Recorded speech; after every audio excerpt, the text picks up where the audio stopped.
response video to a couple of videos, one by Fred and a Richard Dawkins BBC News thing of some kind. Anyway, I mean, they both were provoked a thought, and it's the same old thought that it's just about this thing that our psychology is just so changeable, mutable. Just kind of so dependent. How aggressively you are, what exactly you are passionate for, is dictated by the circumstances of maturation. So apparently, Richard Dawkins' new book is some kind of silly book, a children's book. Trying to fableize evolution or turn into a fairy story, so it's somehow more palatable in terms of indoctrinating a child into the idea of science. But again, it's not science as science should be. The impression is that it's science in the wondrous way. These are the kind of words Dawkins uses in describing it, and so it's basically just turning it into a happily ever after story of some kind, which is and a productively created story. Like all the creation stories are basically some kind of battle or some sort of struggle. That somehow we earned our existence kind of thing, some kind of crap like that anyway. It's a story, it's a narrative, and it's not something like, we were the tumor that grew inside of perfection and consumed it and turned it into this hideous, needful monster. Those aren't the fables. And so and I just don't think you can describe evolution as anything else but some kind of monstrosity. This hideous process of pointless, redundant, year after year after year for billions of years of little machines at first, just beating the literal shit out of each other. And the environment itself, and the beautiful cosmos radiating it with, and blighting it with big sunspots or meteors or some other thing. It's just such a lie. And what is that lie? What is the fact that we just, people just keep raising children on this lie of reality, even when they are talking like they're scientists or they're not liars. They lie. They're just lying. Okay? Evolution is not a charming story. The process isn't charming. It's not wondrous. It's dirt simple, and just anything pleasant to our senses is just a circumstantial pleasantry, just contrived essentially through the process itself. We're made to love the monstrosity, where it gives birth to us like our parents, and we love it whether it's a monster or not. And what's that shit? It's just a lie. Anyway, and so then Fred was talking, not really related at all, about sex and the fact that people are finding surrogate ways to have sex, artificial, cosmetically satisfactorily, finding, there's a word for that, synthetic sex, let's call it that. They're synthesizing the essence of the love experience and reducing it to a few mechanical parts to create the narrative that fits the needs, that serves the needs, and the needs defined by the person, how they've been maturated, what their preferences. And Fred was almost talking, he was expressing in the way he was describing it that somehow these fake women, the semi-robotic women that are, you know, constructed for this purpose of satisfying, gratifying men. That, you know, they have the typical stereotypical sex form for our culture. Ridiculously narrow waist, he called it.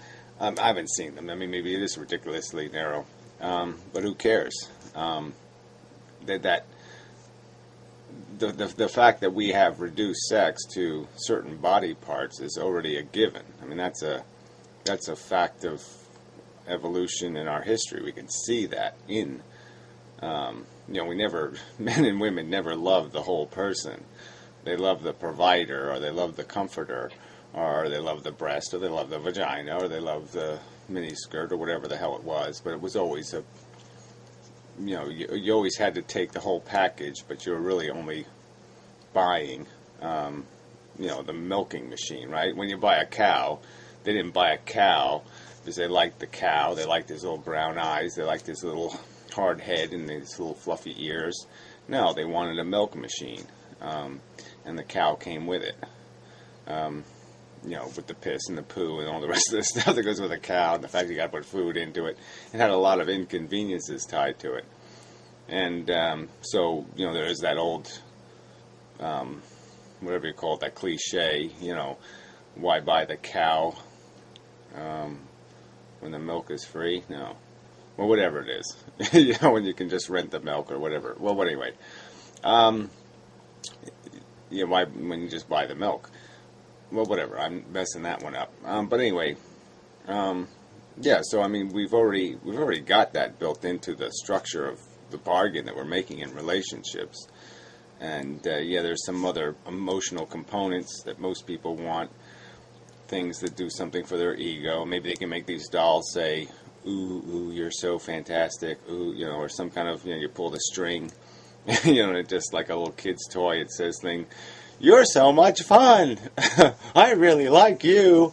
You know, you can just have it say some stupid little shit to make you feel good about yourself. And the very fact that, I mean, I could certainly fall into this thing. I don't see any problem with it. I mean, I wouldn't pay $6,000. You know, I'm too cheap. And I guess there's a point, too, where you just look at it and you say, well, this is just showing us exactly what we are. We're just these little need machines. We need a certain little thing. We need the thing to, you know, you pull the string and it says the right thing, and then it gives you a little bit of comfort and has a little hearting, you know, little beating heart, and it's a little warm, and this little constituents of what we call the romantic experience, love, whatever, and you consolidate into a little test tube and you drink it. It's like a vitamin pill, like all the nutrients you need, and it's got like, you know, the perfect number of calories and all the essential vitamins, and you just take it every day, and then you don't have to bother with the pantry and the kitchen and the refrigerator and all that crap. You just take your little pill every day. I could certainly see myself saying that's a perfectly adequate solution. And then you could just chew. You could chew on stuff all day if you wanted to, just like plastic food or something, and just spit it out. Some kind of bullshit. If you needed to stimulate your taste buds or something, you could just do snuff or something, a little flavored snuff. Well, anyway. But yeah, isn't that what we're doing? We're just manufacturing our comfort in this world, and then some people it's become socially acceptable, and to some degree, to a minor degree, to actually be honest. To actually be honest and say, this is what I really just give a shit about. I don't really give a shit about all this other crap that society values or is obliging me to somehow find value in. And so I'll just go and buy exactly what I want. And people are kind of liberated to be themselves and to say, yeah, that's all I want. And but we're not quite liberated enough to do this with children, to basically spell out the truth that you're just this desire machine. You're going to go into the world and you're going to try to negotiate your satisfaction and gratification. So I guess I want to get back to, again, Fred, because his reaction is that maybe this woman should be more something else, you know, but isn't that just get to sexual preferences, you know, whether whether you like big breasts or small breasts, or whether you like a narrow waist or a big butt or a whatever. All the men have these different definitions of desirable, worthy of the fuck, and enjoyable, whatever the right word would be. And these are all conditioned responses. And so there's all these people that have kids, and I would imagine it never occurred to them that they're going to be essentially creating somebody who's going to have these conditioned responses, and that maybe they have some obligation, if they feel it's necessary, to try to conform those conditioning experiences, to kind of seed their environment, with the right kind of people and the right kind of experiences, to create the conditioned response that they're hoping this individual would have. And I'm sure they had some hope that the individual would share some common taste with them, some common preference, or or be liberated from desires or preferences they might find irritating in themselves, and that they are not well conformed to social norms and compatibility with the rest of the world and all that crap. I mean, I don't know whether it'd be desirous to have a kid who was homosexual or transgender or any of that stuff, because they obviously have a huge liability in terms of finding their way through the mass of some of the stuff that isn't them, that isn't compatible with their circumstance. So wouldn't you then understand that maybe you have an obligation to prevent that kind of maturation, and maybe there are some known circumstantial variables that tend to be common in creating that kind of circumstance. And I'm not saying we're there yet, but I'm saying, will people be willing to apply? Let's say if we had the exact science, we had a playbook, a Dr. Spock playbook of child psychology, and it outlined exactly what kind of experiences will create what kind of outcome in terms of conditioned responses in the future, for the rest of their life, usually, in terms of preferences and circumstances they find enjoyable and circumstances they find unpleasant. Would people apply that truth? And would they apply it in some kind of efficiency manner, in terms of creating a new human who would be more capable or competent or productive, versus a human who might be more artistic and emotional and sloppy or reckless? I mean, would you create a Mr. Spock, or would you create a Captain Kirk if you had the power to do it? And you had to take responsibility for its outcome. Because you might argue that the Mr. Spock is going to have kind of a tasteless, bland existence, being an engine of application of productive intelligence throughout its life. And the Captain Kirk is going to keep making the messes for the Mr. Spock to clean up, doing this in this joyfully emotional manner that will, in all likelihood, get him more damaged and hurt and harmed also in life. So he'll have these very highs, these very lows, and what's the exchange rate here? What's the value? What do we say is the right? Like I said, what would your decision be? I wouldn't want the responsibility, that's for certain. But isn't that the responsibility that every child producer is obligated to recognize? That they are going to be creating a human being who's going to go into the world and have an impact, not only in terms of their own capacity to find satisfaction, but an impact in terms of what they're going to take from the world to get their satisfaction, who they're going to hurt. What kind of impossible expectations are they going to have? And that might be even another part of Fred's video, I would argue, is that we are built with expectations as warriors, or as, from our genetic history. that aren't realistic anyway. We have needs that aren't going to be served by society, because we're not going to have those outlets. We're not going to be able to fix problems instantly with a good hard smash with your fist into their, the side of their skull and bust their brains. You can't solve problems by just wiping the guy. So, we're living in this very unnatural circumstance where we're not gratified, we're not satisfied, where we are frustrated, where we are held down and caged up. And maybe these artificial devices provide an opportunity to have what we can't have in this world, where we can't just, charge the castle on our steed and go, steal ourselves some booty. It's just not the world we were not allowed to be any of the characters that we grew up with in our fables. So the fables, we're not afforded the opportunity to be Prince Charming too often, and or Sarah Galahad, it's a little bit, who knows which way he went. But anyway, and by the same token, the evolutionary story doesn't provide us much of a role model either. A nasty motherfucking shark who goes out and just takes and steals and eats and tears apart and fucks everything in its path.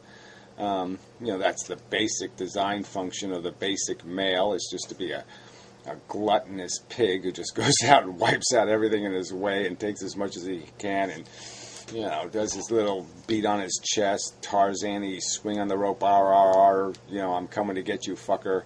Bullshit. I mean, we don't get to play this role. Even you can look at all the other great apes and see how they have this whole huge hierarchy of alpha power. And we don't have any, fair fight like that to get ourselves into, not that it's fair, but, compared to the world we live in now, it has nothing to do with our physical expression. It has nothing to do with the connection between our body and our emotions and our mind.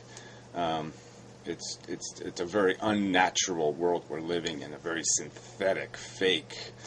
People complain about virtual reality as a proposal, and here we are living in a world that has absolutely nothing to do with our physicality.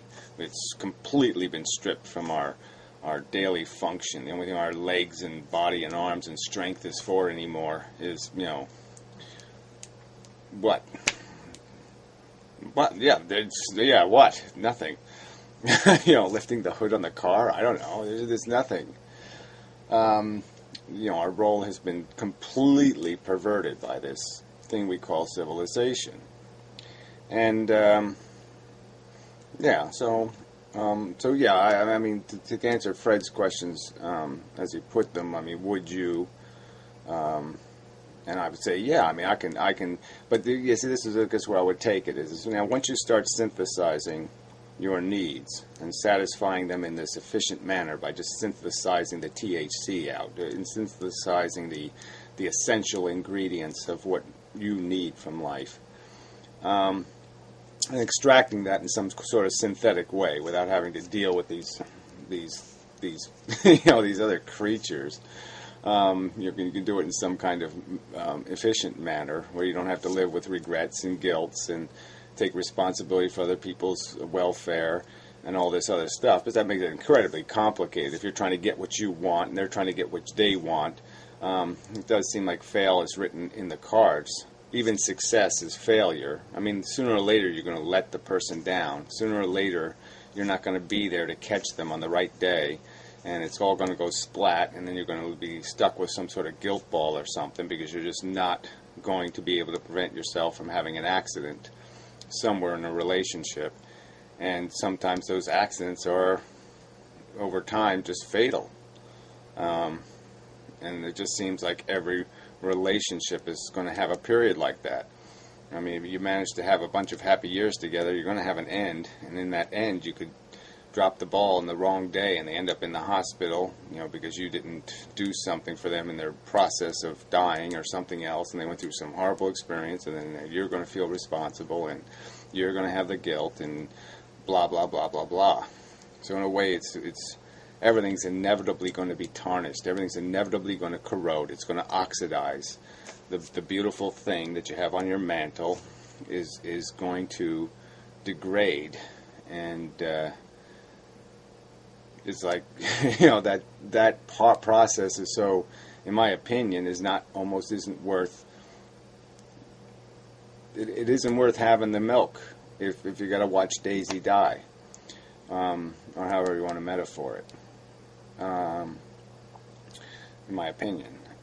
So yeah, if you can synthesize it and extract it from something where when it comes time to replace it, when it's getting a little old and dingy and you know, stained, you know, and you just replace it with a new one, probably with the same amount of mourning that you might have, you know, when you buy a new car or something and you have to retire the old one, and you give it a nice little, well, you did a good job, fella, thanks a lot, blah, blah, blah, off to the boneyard for that.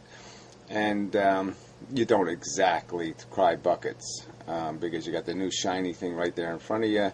And, you know, but even that, it is funny how our psychology does tend to, we get attached to even material things.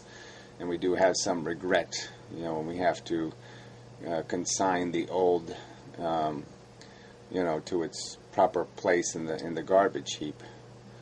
And so anyway, my basic commentary just is that, you know, the more you think about our psychology and how we derive our satisfaction and how we derive, how we acquire our preferences and dislikes and likes and all this other crap, it's just so obviously idiotic that people see function or purpose in attempting to play this game correctly, in attempting to say, oh yeah, the game has been stupid, my parents sucked, but I'm somehow going to do it right.